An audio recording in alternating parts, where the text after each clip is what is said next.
we must not rest until every child of God in this land can have the basic necessities of life.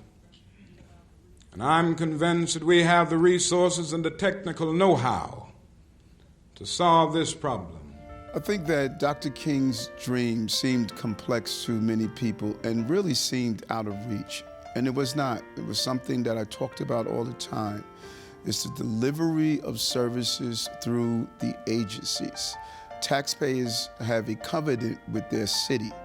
They pay their taxes. We're supposed to use those tax dollars to provide goods and services for New Yorkers.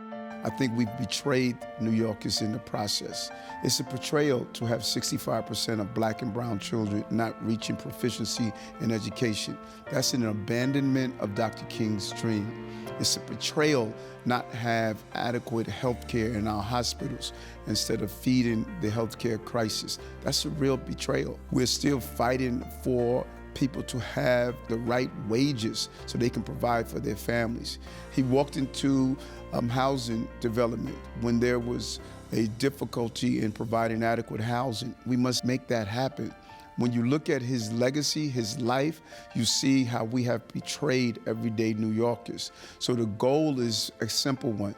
Let's stop the betrayal. Let's provide the goods and services to end the inequalities that we are witnessing in our city.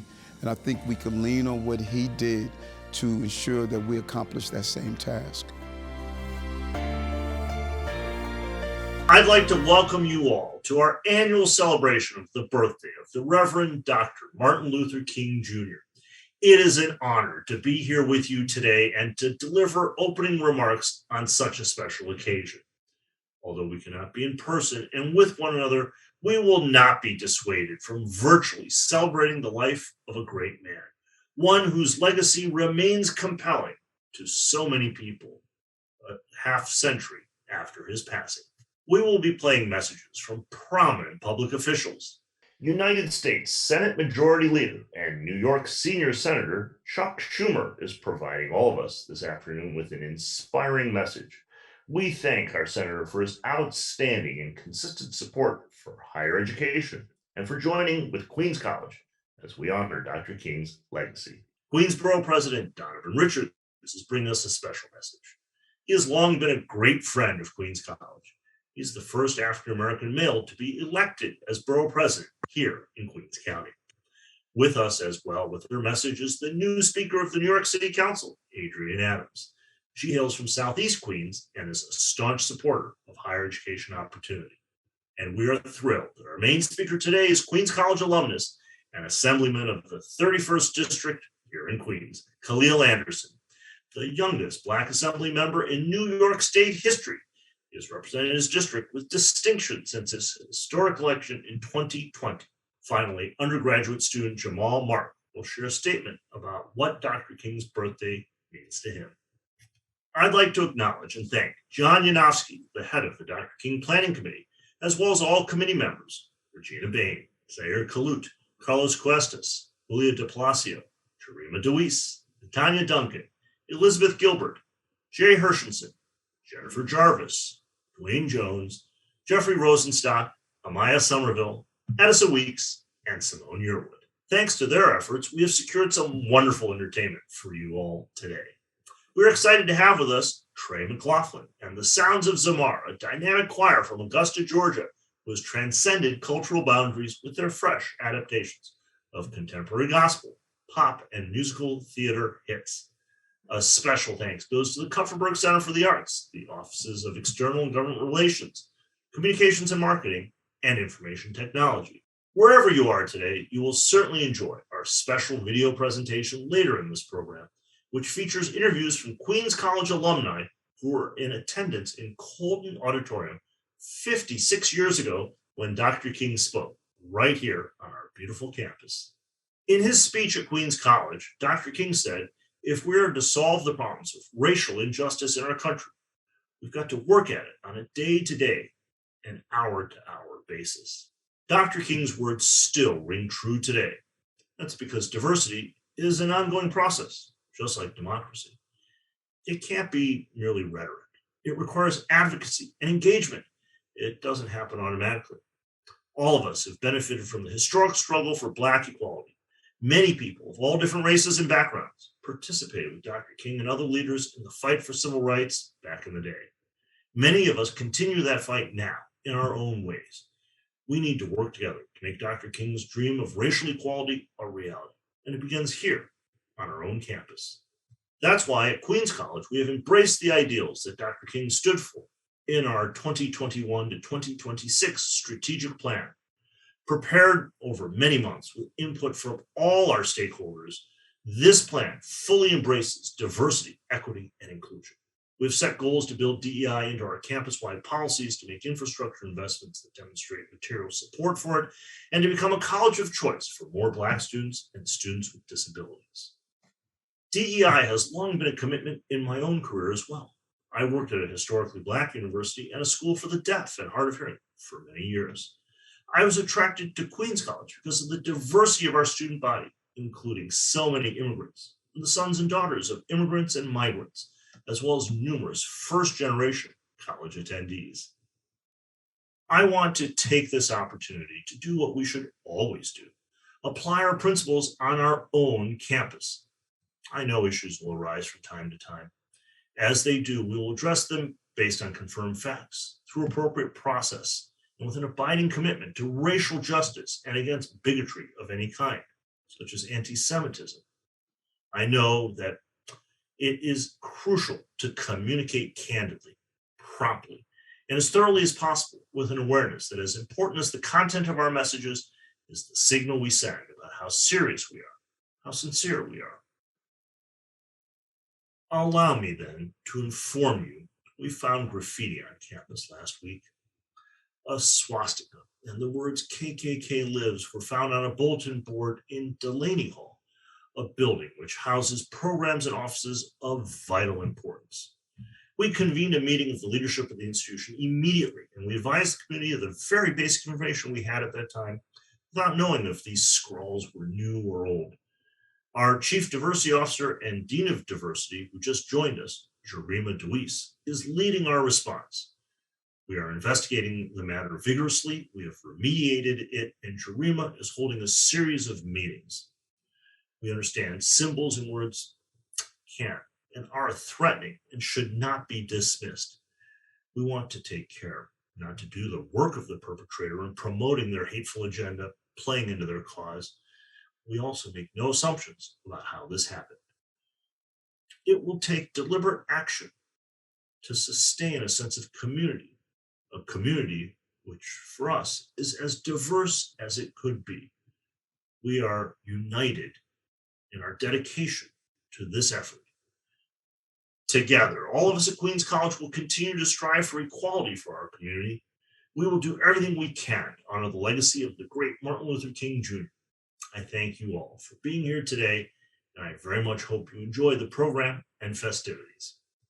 Hi, everyone. This is Senator Chuck Schumer, and I want to first recognize your president, Frank Wu, and all of the great administrators, faculty, staff, and students of Queens College. Even though we're not getting together in person, the fact that we're still celebrating virtually goes to show you that nothing can stop New Yorkers from honoring what's most important in life.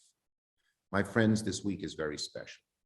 This weekend, we honor the legacy of the Reverend Dr. Martin Luther King Jr., a man whose words and deeds accomplished nothing less than the elevation of the human race. It's no coincidence that MLK Day is the only day on our calendar, the only day dedicated to a single American. We have Mother's Day for all the mothers, Father's Day for all the fathers, July 4th for our nation's founders and patriots, President's Day for the presidents, and Veterans Day for our veterans. But only one day for one man. And that's because Dr. King was amazingly unique, singular, exceptional.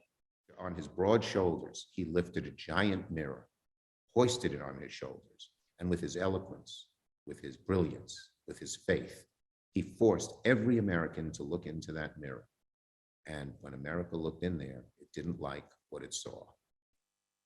That began the long road we're still trotting on to bring full equality and eliminate bigotry in America. Dr. King unflinchingly exposed our worst impulses, and in doing so, he inspired the better angels of our nature. Because of that, he made America a better place, just as he made each and every one of us a better person.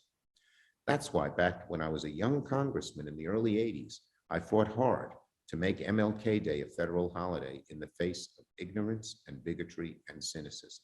And that is why right now I'm fighting so hard to keep our voting rights and prevent the obstruction to voting that is happening in so many states.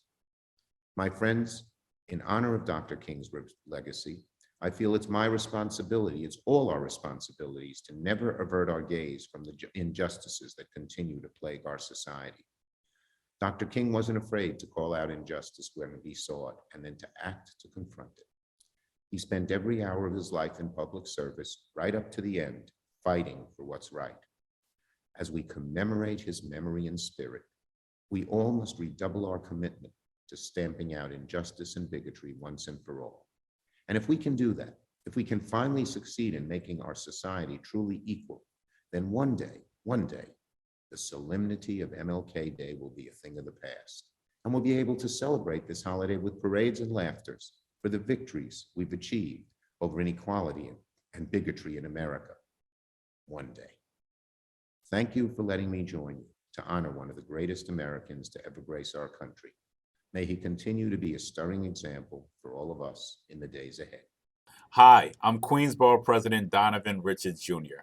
On behalf of the 2.4 million residents of Queens, the world's borough, I extend our heartfelt greetings to Queens College President Frank Wu, to the entire Queens College community, and to all those who are participating in this wonderful event as Queens College commemorates the life and legacy of the great Dr. Martin Luther King Jr.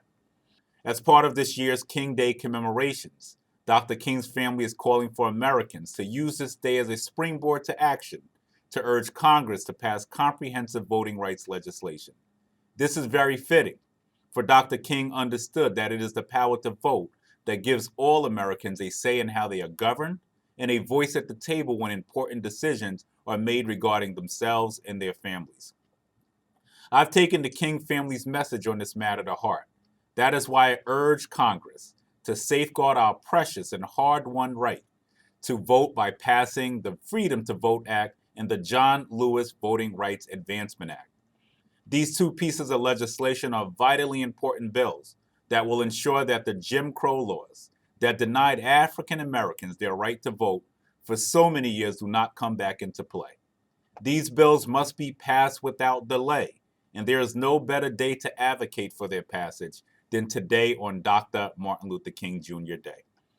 Today is also a day in which we recognize that building upon Dr. King's legacy requires all of us, including young people in college and even slightly older folks like me, to remain engaged and active in civic life and to remain vigorously opposed to all forms of injustice as Dr. King always was.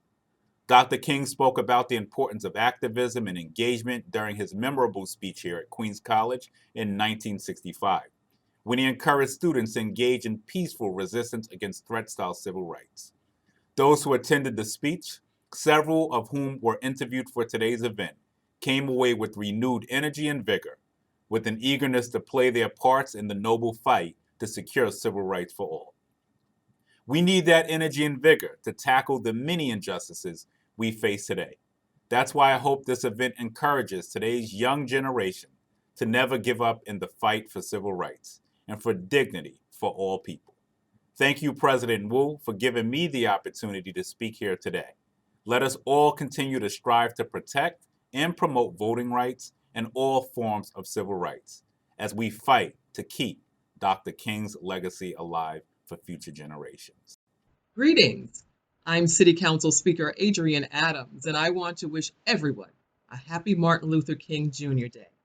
I want to thank Queens College President Frank Wu and his entire team for hosting this annual celebration in honor of Dr. King's life and legacy. This tribute is important, not just because it highlights the long struggle for civil rights and Dr. King's impact on America, but also because it inspires us to continue making our country better, fairer, and more equal. We're called upon to realize Dr. King's vision and ensure that generations that come after us carry on with that mission as well.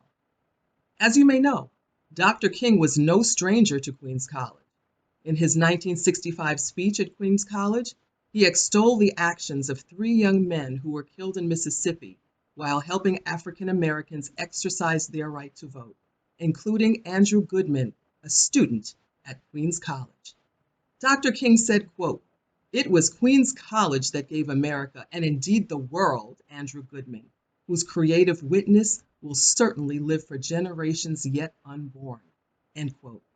This is a proud legacy for Queens College, and one that we will celebrate today in unity. So once again, thank you, President Frank Wu, for inviting me to tribute Dr. King with you. I wish you all a very happy Dr. Martin Luther King Jr. Day. Greetings, everyone. My name is Khalil Anderson, and I am a New York State Assembly member proudly serving the beautiful 31st Assembly District here in southeastern Queens. Not only am I humbled to be the youngest African American to be elected in the New York State history and in the New York State Legislature, but I'm a proud Queens College and Percy E. Sutton Sikh program graduate. It's an honor for me to reflect on the extraordinary and revolutionary legend that Dr. Martin Luther King Jr. was. And as we celebrate his life this year, 2022, we must acknowledge who he was, not just as a civil rights leader and a spiritual leader, but as a liberator of Black lives all across this nation during the 20th century. Dr. King was born January 15th in Atlanta, Georgia. Dr. King would eventually grow up to transform his community, America, and the world forever. That's why he inspires me still to this day. For all of our progress, we are still not satisfied, because when Dr. King visited Queens College back in 1965, he said this: "Poverty, ignorance, disease, social isolation, economic deprivation breed crime, whatever the racial group may be. Criminal responses are environmental and not racial." Dr. King said this when he was at Queens College. Dr. King implored us to go beyond surface level change, beyond upholding systems that disproportionately harm Black and brown people, still criminalizing, not transforming the environmental factors: poverty, job discrimination, housing inequity, systemic underfunding of our schools in our communities, and an inequitable and large ineffective government response to COVID-19 that too often lead to criminal action. If we want to truly achieve Dr. King's vision and his dream for our world, we must be steadfast and dedicated in our call to change the trajectory of Black and brown people, schools, hospitals, businesses, affordable housing, grocery stores, public transportation, and of course, reparations for the harm that has been done to Black and brown bodies for centuries. I'm asking us to celebrate Dr. King this year, celebrate his life, celebrate his vision, but most importantly, celebrate his commitment to unity, his commitment to desegregation, but most importantly, his commitment to economic transformation for Black people here in the United States and across the world. Thank you so much, everybody. Queens College, much love. Let's continue to commemorate and follow in the footsteps of Dr. Martin Luther King Jr. On the surface, May 13, 1965 was an average Thursday afternoon during free hour at Queens College. Nothing could be further from the truth. Almost 2,000 students were anxiously awaiting the arrival of the Reverend Dr. Martin Luther King Jr. He was scheduled to speak at the inaugural President John F. Kennedy Lecture in Colden Auditorium. We are most fortunate to have as our speaker a man whose life and whose accomplishments admirably reflect the thinking and the hopes of President Kennedy, the Reverend Dr. Martin Luther King. My friend, President McMurray, Dean Kreutzer, the President of the Student Body, Mr. Pollock, I want to express my deep personal appreciation for extending this invitation. Those of us who were in student government at the time tried very hard to get Dr. King to come to campus. The person who recruited Andy Goodman for the summer of '64 was a person named Al Lowenstein. He was very helpful to the Southern Christian Leadership Conference, which was Dr. King's organization. I had developed a close friendship with Al Lowenstein. I contacted Al to see whether he could help try to enable Dr. King to accept the invitation to come to campus. The place was packed. Dr. King was joined by Andy Young and Dick Gregory, and Dr. King was as eloquent as usual. On the way in, there was a crowd outside of the picket line of the Young Americans for Freedom, which was the right-wing Republican youth group. And they were marching around and signs and probably gave out leaflets denouncing King, I suppose. I don't remember what the details were, calling him a communist or whatever. There was an interest, a great deal of interest in seeing this figure. We probably were, 10th, 15th row, like that. I remember there was a lot of energy and excitement. Keep in mind, there was a lot of turmoil in the country at that time. The 1960s was a time of tremendous turbulence, tumult, and tragedy in America. The nation had been terribly shaken by the November 1963 assassination of President Kennedy. In the summer of 1964, Queens College student Andrew Goodman, together with Michael Schwerner and James Chaney, were murdered by Klan members in Mississippi while registering African Americans to vote. When the news came that they were missing, we decided we needed to do something to raise people's attention. At that point, we didn't know what had happened to them. 7 of us went on a hunger strike. There was a lot of anger. It was a real downer. People felt distraught. And I remember some people crying. It was a very big blow to the campus. Goodman was a friend of mine, and his body was found in an earthen dam in Mississippi. That could have been me. This was a major, major event in my life. If I'd been a little bit older, the circumstances were just slightly different, I would have been in Mississippi, and I might have been assigned to work with Mickey Schwerner. Dr. King led rallies throughout the fall to bring the murderers to justice and to end the invidious tactics of voter suppression. I certainly stand here under the inspiration of the fact that it was Queens College that gave to America, and indeed to the world, Andy Goodman, whose creative witness will certainly live for generations yet unborn. He, along with others, paid the supreme price for this struggle, and I'm sure that we will see in many ways that his death was not in vain. In January 1965, President Lyndon Baines Johnson was inaugurated. He pledged support for voting rights legislation bottled up in Congress. In February 1965, Malcolm X was murdered in New York City.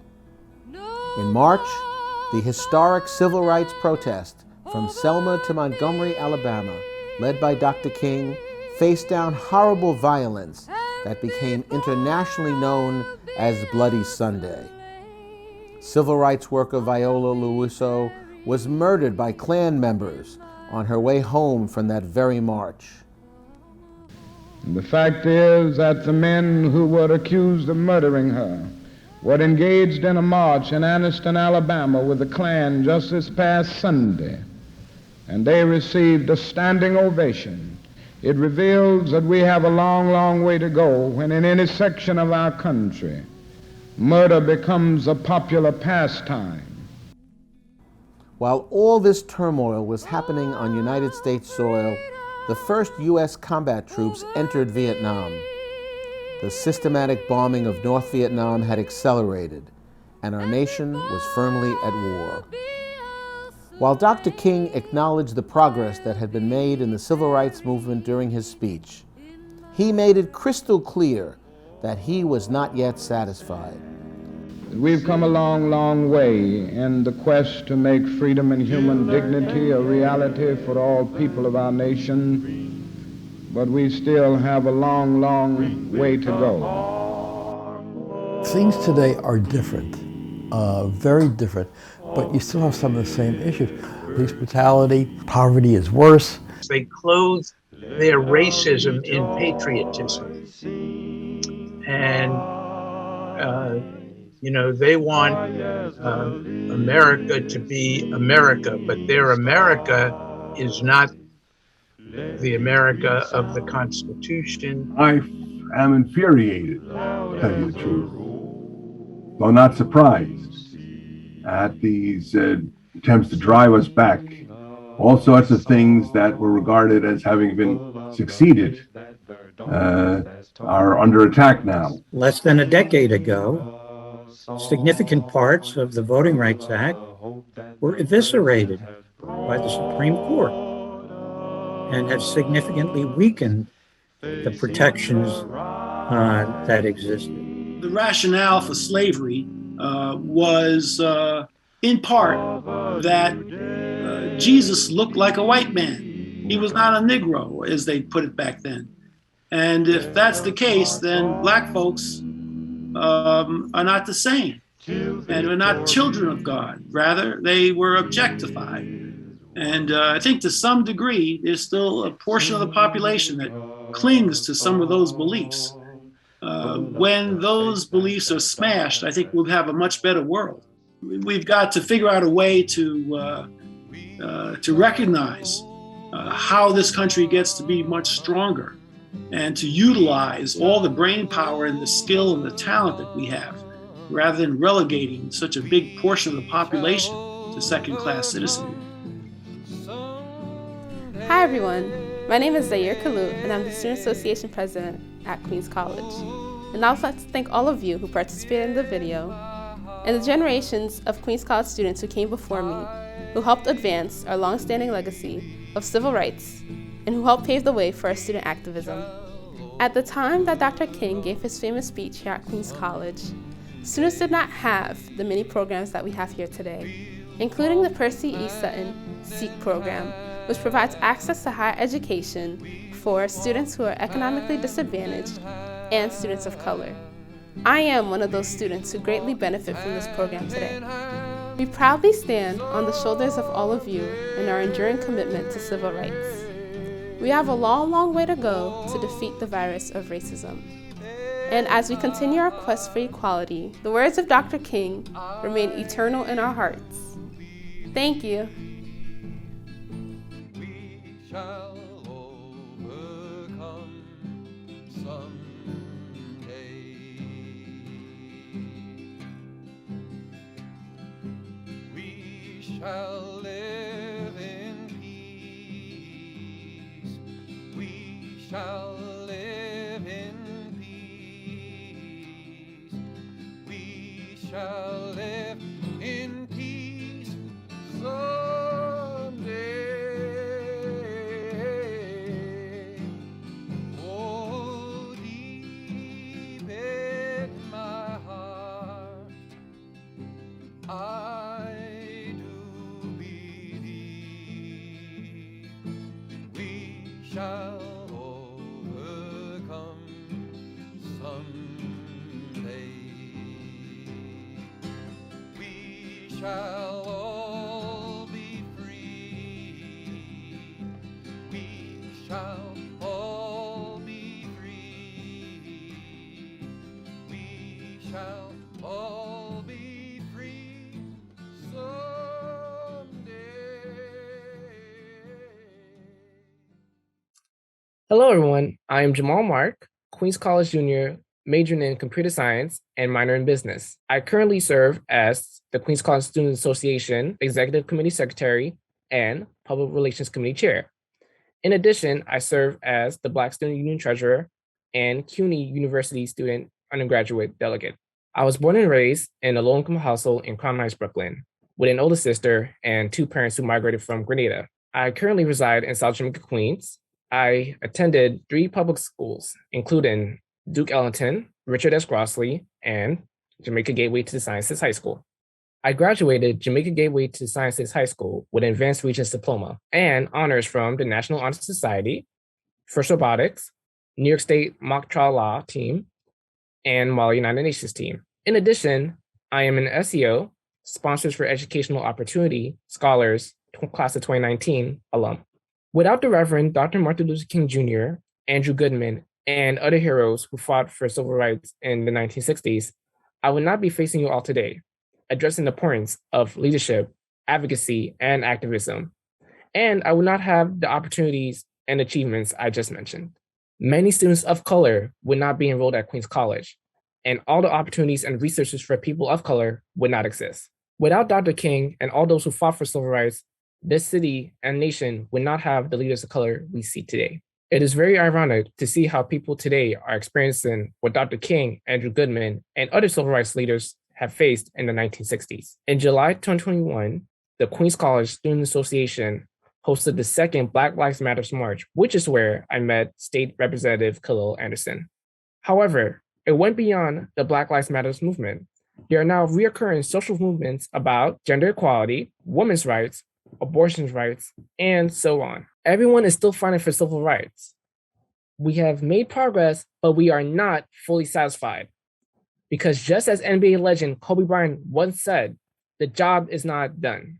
I encourage the students who are tuning in and all the other Queens College and CUNY students to join and participate in the organizations their campuses provides. Just like Dr. King, Andrew Goodman, and all the other civil rights leaders, we must assemble and work together to make a difference and create new opportunities for future generations. I encourage all of you to become a better leader, seize every opportunity, and help others in every way you can. Thank you. What's up, everybody? It's Trey McLaughlin of Trey McLaughlin and the Sounds of Zamar. Listen, we were so excited about coming to share with you guys in person. However, due to COVID and other restrictions, we're not able to do that. So we decided to virtually send you some musical performances of ours that will represent the African-American tradition of music while also, hopefully, inspiring you just a little bit. We thank you once again for including us in this amazing celebration, and we hope that you enjoy. I'm gonna live so God can use me anywhere, Lord, anytime.